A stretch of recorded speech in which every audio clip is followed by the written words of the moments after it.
Es un gusto para mí estar compartiendo este módulo del curso de líderes. El objetivo de esta presentación es resaltar que la mayordomía cristiana tiene su origen en un plan divino y las implicancias de ellas en la vida del ser humano. Bueno, hablar del origen de la mayordomía es importante. Quiero mencionarte que encontramos en la palabra de Dios lo que es la mayordomía. Y si hay algo que puedo recomendarte es este libro, que es Consejo sobre Mayordomía Cristiana. Querido líder, este libro te va a ayudar a comprender lo que la mayordomía cristiana es y puede hacer en nuestras vidas. Por supuesto, la palabra de Dios es nuestra guía siempre. Encontramos que Dios, al crearnos, manifestó su disposición a compartir con el ser humano todo lo que a él le pertenece. La Biblia nos dice en el libro de Salmos 24:1 que de Jehová es la tierra y su plenitud, el mundo y los que en él habitan. Con la entrega de Jesús en la cruz, Dios confirmó su posición de lo que el hombre había perdido. Sí, el apóstol Pablo escribió: ¿ignoráis que vuestro cuerpo es templo del Espíritu Santo, el cual está en vosotros, el cual tenéis de Dios y que no sois vuestro? Porque habéis sido comprados por precio, glorificad pues a Dios en vuestro cuerpo y en vuestro espíritu, los cuales son de Dios. ¿Sabes? Encontramos aquí algo que es muy importante. Todo pertenece a Dios. En primer lugar, porque Él creó este mundo, el universo, te creó a vos, me creó a mí. Y en segundo lugar, por redención. Él nos redimió. El Señor siempre consideró que el ser humano puede actuar como su mayordomo. Sí, desde el principio y en el Edén, Dios encargó al hombre la administración de lo que había creado. Tomó, pues, Jehová Dios al hombre y lo puso en el jardín de Edén para que lo cultivase y lo guardase. Claro, observa, Dios crea y Dios elige al hombre para que él sea un administrador de lo que Dios ha creado. Claro, un mayordomo es aquella persona a la cual se le entrega las posesiones de otra persona para que lo administre.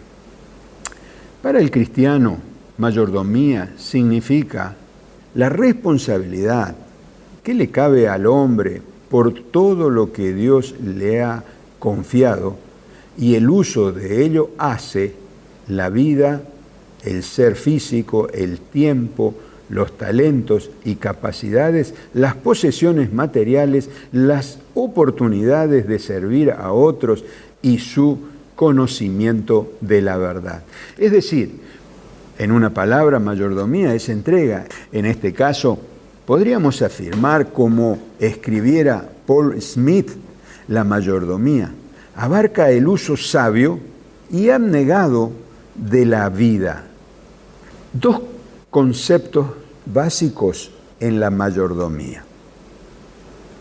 El primero es adoración. ¿Qué es adoración? Adoración es el acto a través del cual se reconoce y se acepta a Dios como el Salvador y el Señor de nuestras vidas. Jesús dijo, porque escrito está, al Señor tu Dios adorarás y a Él solo servirás. Adoramos, sí. ¿Cómo? ¿A través de qué manifestamos nuestra adoración? Porque siendo mayordomos, ¿sí?, debemos reconocer que Dios es el dueño de todo y debemos adorarlo a Él. Involucra eso la mayordomía. Adorar a través del canto, de la alabanza, del estudio de la Biblia, la oración, la música, del servicio, a través de las habilidades, el tiempo, también los recursos. Esos aspectos son importantes. ¿Cómo los administro a todo eso que el Señor me da para que pueda administrarlo correctamente? Bueno, sí, otro de los aspectos básicos que quiero compartir en esta ocasión es pacto.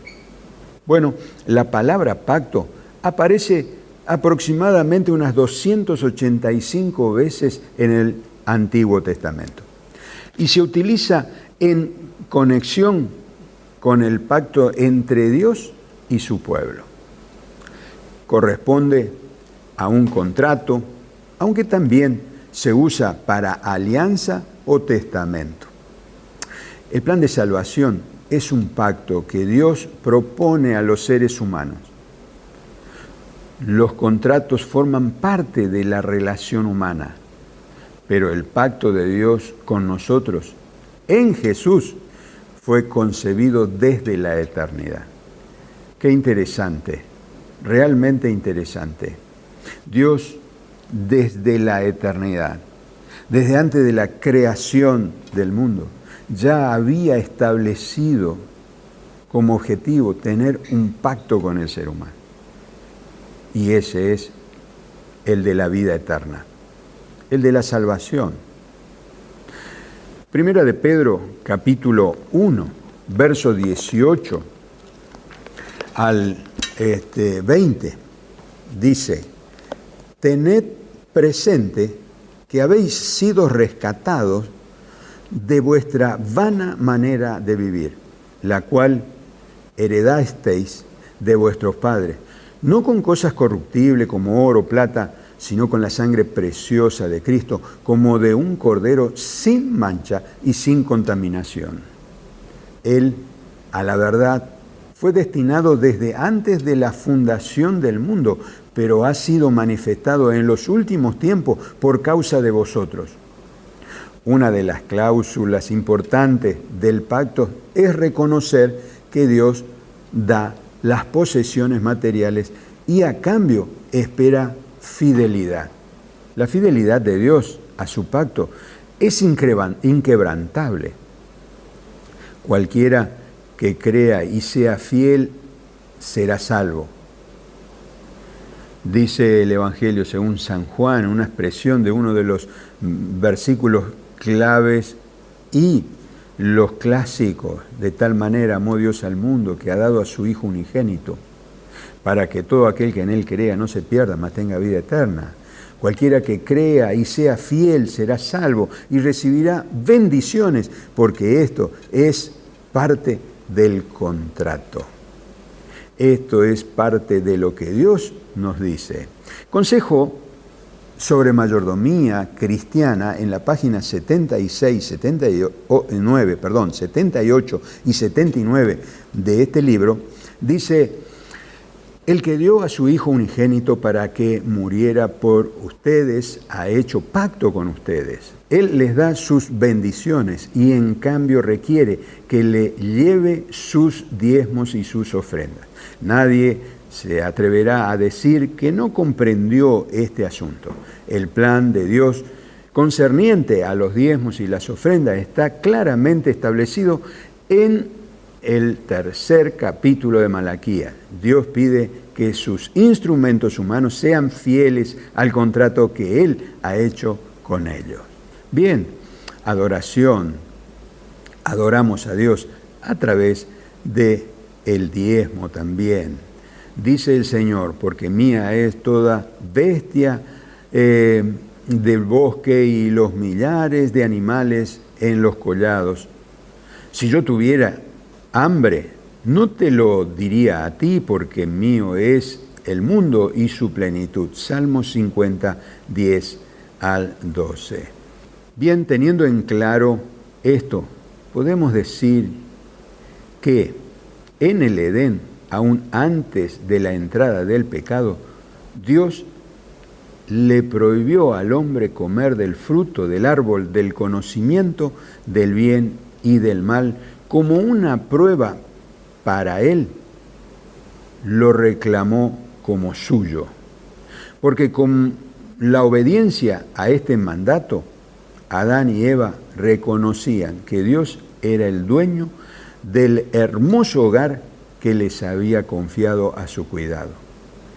Dios le dio a Adán el dominio sobre todo el mundo y sobre todas las formas de vida sobre él, pero retuvo para sí este solo árbol como señal de que era el Señor de todo.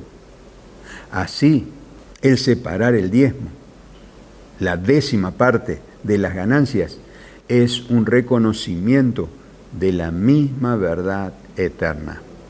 Sí, es decir, desde el Edén, Dios quiso que el ser humano le pueda evidenciar, demostrar el amor a través de la obediencia, a través de la fidelidad. Y hoy, a través del diezmo y de nuestra entrega en la mayordomía, como dijimos. Otro ejemplo de este aspecto de entrega, de fidelidad, es el de Abraham, cuando entregara los diezmos a Melquisedec como sacerdote del Dios vivo. Génesis 14, 18 al 20, demuestra que quienes adoraban al verdadero Dios comprendieron desde muy temprano el principio de la devolución del diezmo, de la entrega. Jacob también hizo un compromiso con el Señor. Prometió dedicar un 10º a Dios de todo lo que recibiera. Lo encontramos en el libro de Génesis, capítulo 28, verso 22. La práctica del diezmo se incorporó al código levítico en el monte Sinaí, cuando Dios explicó a Moisés que el diezmo de la tierra es cosa dedicada a Jehová. Y así encontramos muchas referencias en la antigüedad de entrega. ¿Sí? El diezmo de todo lo que poseemos es del Señor. Él se lo ha reservado para que sea empleado con propósitos religiosos. Es santo. Otra de las maneras de demostrar nuestra adoración a Dios y nuestra aceptación del pacto, de nuestra entrega a Dios, es también la adoración a través de las ofrendas. Nosotros amamos a Dios porque Él nos amó primero. Aquí quiero hablar de 2 ofrendas: ofrenda sistemática y ofrenda especial o de sacrificio. ¿Cómo debe ser la ofrenda sistemática? Bueno, debe ser regular, es decir, ofrenda periódicamente. Debe ser también sistemática, de acuerdo a un plan personal. Siguiente, proporcional, es decir, un porcentaje, de acuerdo con las bendiciones recibidas, según haya prosperado. El siguiente punto es dar con alegría. Dios ama al dador alegre. El otro punto es adoración, con adoración, como un acto de adoración a Dios. El ángel registrador toma nota fiel de cada ofrenda que se dedica a Dios y se entrega en la tesorería, y también de los resultados finales de los medios así ofrendados. El ojo de Dios observa cada centavo que se dedica a su causa, igualmente como la actitud regocijada o mezquina del dador. También se registra el motivo de la dádiva, las personas abnegadas y consagradas que le devuelven a Dios lo que le pertenece del modo como Él lo requiere, será recompensada de acuerdo con sus obras. Ahora, ¿cómo debe ser la ofrenda de sacrificio? Bueno, la ofrenda de sacrificio es irregular, es decir, depende de la existencia de un proyecto de acuerdo a un plan que la iglesia tenga. Tiene un inicio y tiene un final. También se denomina de sacrificio porque es adicional a la ofrenda sistemática. Es proporcional, sí, dependerá de la necesidad del proyecto del proyecto que la iglesia tenga y de la disposición que tenga al dar. También lo tengo que hacer con alegría y con adoración porque es para el Señor. Bueno, hasta aquí vimos la importancia de la mayordomía, la manera de adorar. Adoramos a través de los recursos que entregamos a Dios, pero también adoramos a través de una buena administración familiar. Las bendiciones son el resultado de buenos hábitos de administración, porque ¿quién de vosotros, queriendo edificar una torre, no se sienta primero y calcula los gastos a ver si tiene lo que necesita para acabarla? Ahora bien, ¿cómo lograr una buena administración familiar? En primer lugar, ordena todos tus gastos. Puede clasificarse según los gastos de alimentación, transportes, vivienda, salud, educación, recreación y algunos otros que quieras agregar. En segundo lugar, registrar todas las entradas de dinero para tener con claridad cuánto es lo que se dispone. En tercer lugar, registrar todas las salidas en conceptos de gastos e inversión. Utiliza para esto una planilla que te permita registrar y calcular con rapidez cuáles son los excesos o gastos de más. Subraya aquellos ítems que permanecen como impagos. En cuarto lugar, frente a algo que quieras comprar, pregúntate, ¿lo necesito o lo deseo? Puedo asegurarte que esa pregunta te va a ayudar a comprar de manera inteligente, a invertir y no gastar. En quinto lugar, controla tus tarjetas de créditos si es que tienes o de débito. Es fundamental revisar el extracto bancario para una buena planificación financiera familiar. Estamos llegando al final de este módulo, pero permíteme compartirte 10 consejos para adorar al Señor a través de los recursos. En primer lugar, busca a Dios en primer lugar, cada día. Buscad, dice el Evangelio según San Mateo 6:33. Buscad primero a Dios, el reino de Dios y su justicia, y todo lo demás vendrá por añadidura. Sea esta tu primera tarea cada día. En segundo lugar, fortalece tu fe a través del estudio de la Santa Biblia. En tercer lugar, crea el hábito de la lectura de los libros del Espíritu de profecía, como este que te he mostrado aquí. En cuarto lugar, practica el culto personal y el culto familiar, porque es en el culto familiar donde pueden también conversar de las decisiones importantes que hacen a la adoración a Dios a través de los recursos materiales. En quinto lugar, sé fiel en la devolución de tus diezmos y agradecido a través de tus ofrendas. En sexto lugar, sé organizado, regular y sistemático, separando lo que corresponde a Dios en primer lugar. En séptimo, colócate metas u objetivos de desarrollo familiar integral. Quien pone metas en el marco de la familia, sueña. Los sueños se pueden hacer realidad cuando uno es fiel al Señor.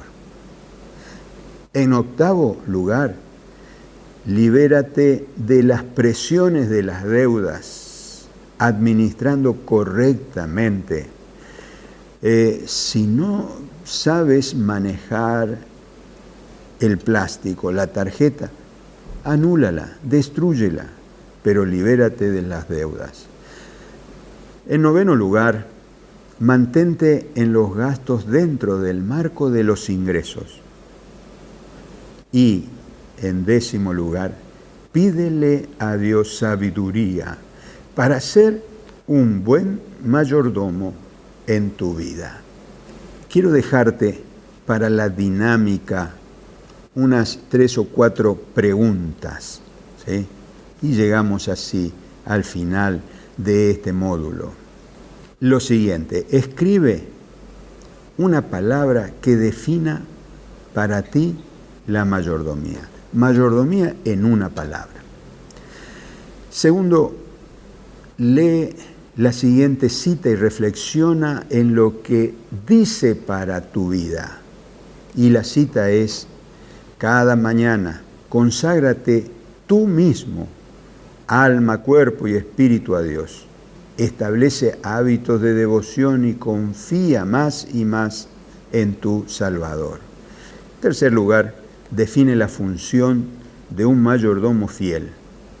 Y en cuarto lugar, describe la diferencia entre la ofrenda sistemática de la ofrenda de sacrificio. Dios te bendiga, Dios te acompañe para que puedas ser un mayordomo fiel.